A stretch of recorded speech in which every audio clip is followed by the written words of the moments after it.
Oke, Assalamualaikum warahmatullahi wabarakatuh. Perkenalkan, kami dari kelas S1 IF 1202 dari kelompok 11. Nama saya Fidela Marsalwa Bilvio Santoso dan rekan saya. Saya Rida Akifah. Kami membuat aplikasi manajemen stok bahan makanan untuk rumah tangga. Untuk deskripsinya, aplikasi ini digunakan untuk mencatat dan mengelola stok bahan makanan di rumah tangga agar lebih efisien dan menghindari pemborosan.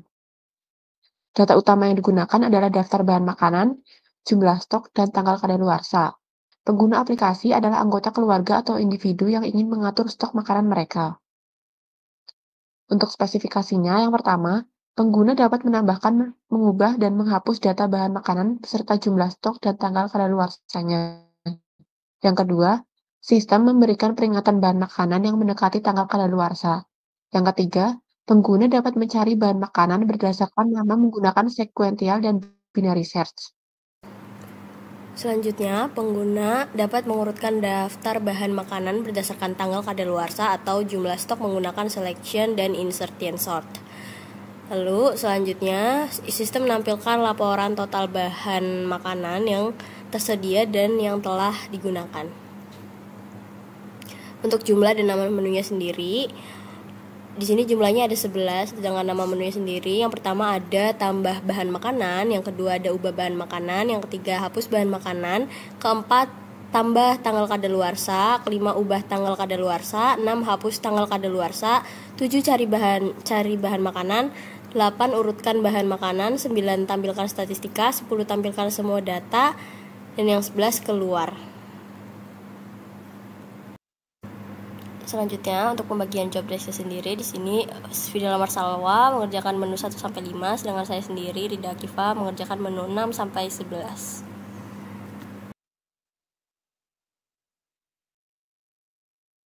Baik, untuk yang selanjutnya kita bakalan langsung ke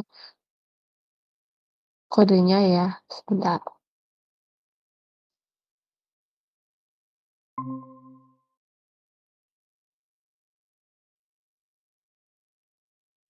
Jadi ini kode yang udah kita buat. Aku bakal jelasin dari awal dari package import yang kita pakai. Import package-nya kita menggunakan dua, ada fmt dan string. Yang fmt ini digunakan untuk input-output seperti fmt print dan fmt print line. Lalu yang string ini digunakan untuk fungsi-fungsi manipulasi string. Misalnya kayak tolower yang dipakai saat pencarian bahan makanan. Lalu yang kedua ada konstanta maksimal sama dengan 100. Jadi kita mendefinisikan konstanta itu maksimal bernilai 100. Ini tuh batas maksimum jumlah bahan makanan yang bisa disimpan di dalam array stok. Lalu yang selanjutnya ada tipe bahan makanan struct. Kita membuat sebuah struct bernama bahan makanan. Ini sebagai wadah data dari setiap bahan makanan yang ingin kita kelola. Kayak nama bahan makanan itu variabelnya string, jumlah stok integer, tanggal kadaluarsa string, lalu digunakan boolean ini untuk menandai apakah bahan tersebut sudah digunakan atau belum. Yang selanjutnya ada variabel stok maksimal bahan makanan dan variabel jumlah data integer. Jadi kita membuat array statis stok dengan ukuran max yaitu 100 yang akan menyimpan data-data bahan makanan. Lalu ada juga jumlah data yaitu variabel penghitung jumlah data bahan makanan yang sedang aktif di dalam array. Lalu yang selanjutnya ada function baca string juga baca integer ya. Kalau yang baca string ini digunain untuk membaca input string seperti nama bahan dan tanggal. Kalau yang baca integer ini digunakan untuk membaca input seperti angka seperti jumlah stok. Jadi kedua fungsi ini tuh dipakai buat memudahkan kita biar nggak nulis fmt scan line berulang-ulang di dalam menu. Oke, langsung aja kita masuk ke menu yang pertama, yaitu ada tambah bahan makanan ya. Jadi pada menu ini tuh pengguna bisa menambahkan bahan makanan baru ke dalam sistem selagi belum melebihi kapasitas max-nya. Maksudnya kan tadi ada 100. Jadi di sini pertama program akan mengecek apakah jumlah data sudah mencapai batas maksimum atau belum dengan if jumlah data kurang dari max. Nah, kalau masih ada ruang, maka pengguna akan diminta untuk masukkan nama bahan jumlah sama tanggal kadaluarsa. Lalu data ini akan disimpan ke dalam array stock, diindeks ke jumlah data. Lalu jumlah data ditambah 1 sebagai penanda jumlah data yang sudah tersimpan. Tapi kalau sudah maksimal ya, sudah 100, maka langsung ke sini, langsung kecetak data sudah penuh. Lalu selanjutnya ke menu yang kedua itu ada ubah bahan makanan. Nah, di sini itu buat memperbarui nama dan jumlah suatu bahan ya. Langkah pertama diminta buat masukin nama bahan yang ingin diubah. Lalu program bakalan melakukan pencarian ini, cari indeks bahan, menggunakan algoritma linear search dengan fungsi cari indeks bahan ya. Lalu jika data tidak ditemukan, if IDX sama dengan -1, maka program akan menampilkan bahan tidak ditemukan. Tapi kalau ditemukan, maka pengguna bisa langsung memasukkan nama baru, jumlah baru, dan bakalan langsung ke-update di array-nya. Lalu menu yang ketiga ada hapus bahan makanan. Seperti yang sebelumnya, bakalan diminta buat masukin nama bahan yang mau dihapus. Lalu bakal cari indeks bahan. Kalau nggak ada, nanti bakalan memunculkan bahan tidak ditemukan. Lalu, kalau ditemukan, maka semua data di belakang indeks bahan tersebut akan digeser ke depan satu posisi, sehingga elemen yang ingin dihapus akan tertimpa. Setelah itu jumlah data dikurangi 1 untuk mencerminkan bahwa jumlah data berkurang. Lalu lanjut ke menu yang keempat, itu ada tambah tanggal kadaluarsa. Jadi ini misalkan ada pas yang menu pertama kita masukin satu bahan dan itu belum ada tanggal kadaluarsanya, bisa kita tambahin di sini. Tapi kalau sudah ada tanggal kadaluarsanya dan kita masukkan nama bahan makanannya, maka langsung tertuju ke bahan tidak ditemukan. Tanggal kadaluarsa sudah ada. Nah, itu. Lalu masuk ke menu kelima, itu ada ubah tanggal kadaluarsa. Seperti yang tadi itu, menu digunakan untuk mengganti tanggal kadaluarsa bahan makanan ya. Lalu akan diminta nama bahan untuk ubah tanggal kadaluarsa. Selanjutnya pengguna akan langsung diminta mengisi tanggal kadaluarsa yang baru. Lalu nilai tanggal lama akan langsung ditimpa oleh yang baru tanpa perlu dicek kembali. Oke. Yang menu selanjutnya akan dijelaskan oleh Ida. Saya akan melanjutkan penjelasannya. Yang keenam, menu keenam di sini ada hapus tanggal kadaluarsa. Jadi tujuannya di sini adalah untuk menghapus tanggal kadaluarsa dari bahan makanan yang sudah ada di dalam stok. Nah, nanti pengguna akan diminta untuk memasukkan nama bahan makanan, lalu program akan mencari indeks bahan tersebut dalam array stok. Lalu jika ditemukan, nilai tanggal dihapus atau dikosongkan. Lalu program akan memberikan informasi kepada pengguna bahwa tanggal kadaluarsa telah berhasil dihapus.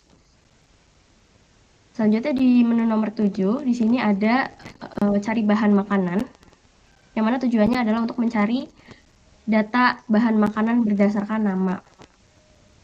Nah, seperti biasa, di sini nanti program akan meminta nama bahan dari pengguna, lalu pencarian dilakukan menggunakan fungsi cari indeks bahan yang membandingkan nama dengan mengabaikan huruf kapital. Lalu jika ditemukan, informasi bahan ditampilkan dengan nama, jumlah, tanggal kadaluarsa.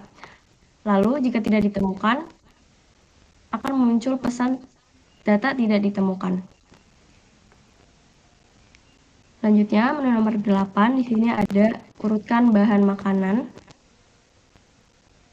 Di sini ada urutkan berdasarkan jumlah serta berdasarkan tanggal. Untuk fungsi urutkan bahan berdasarkan jumlah, di sini menggunakan selection sort, mengurutkan dari jumlah paling sedikit ke paling banyak.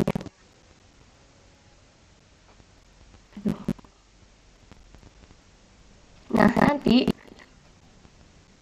langkahnya adalah dengan mencari data dengan jumlah terkecil di setiap iterasi. Lalu menukar posisinya ke awal array. Selanjutnya ada urutkan menyisipkan bahan berdasarkan tanggal yang mana menggunakan insertion sort yang mana mengumpulkan berdasarkan tanggal kadaluarsa paling awal. Nanti akan di sini akan mengambil satu persatu mulai dari indeks ke-1. Nah, nanti akan disisipkan ke posisi yang sesuai di bagian array yang sudah terurut. Selanjutnya ada tampilkan statistika di menu nomor 9 ini.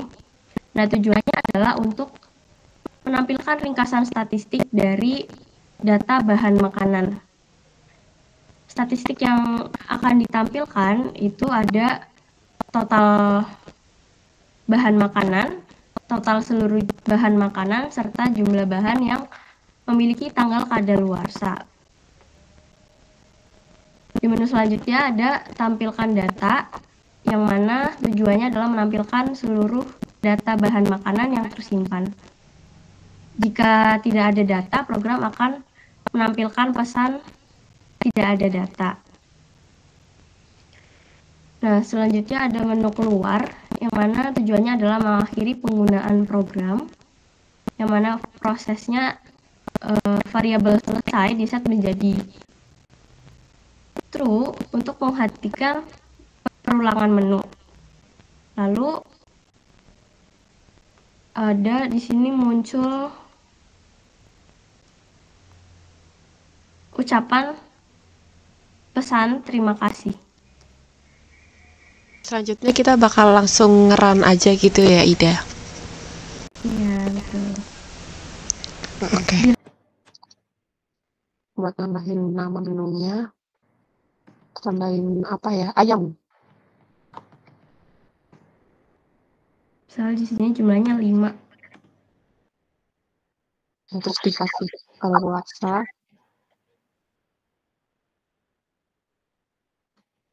Terus menu satu lagi habis ini.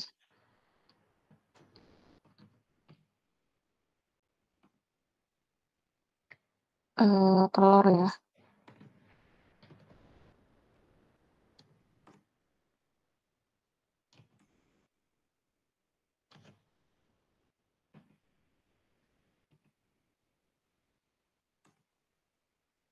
Terus yang ketiga itu menu sayur, tapi nggak usah dikasih tanggal kadaluarsa.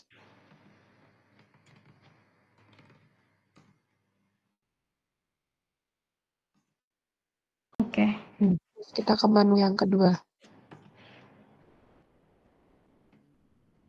Misalnya sini kita mengubah ayam. Yang ayam di sapi.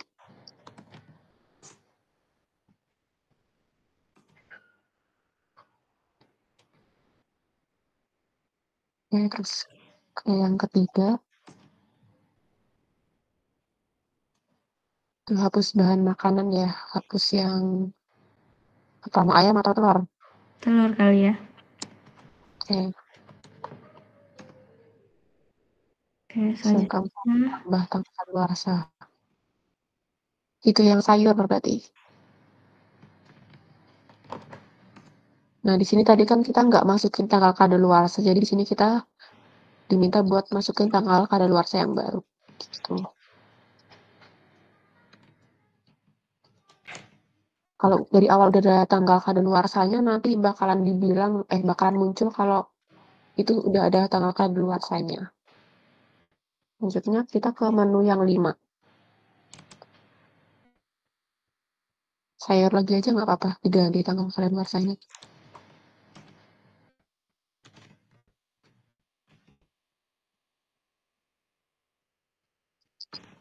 Nah, jadi langsung diminta masukin tanggal kadaluarsa yang baru. Jadi langsung ditimpa yang sebelumnya ke yang setelahnya.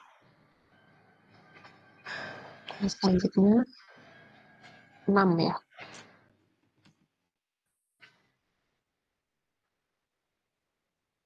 Mau apa, ayam? Sapi atau sayur? sapi kali ya sekarang. Oke. Yes. Nah, sapi berarti hapus tanggal kadaluarsanya. Terus nomor 7, cari bahan makanan.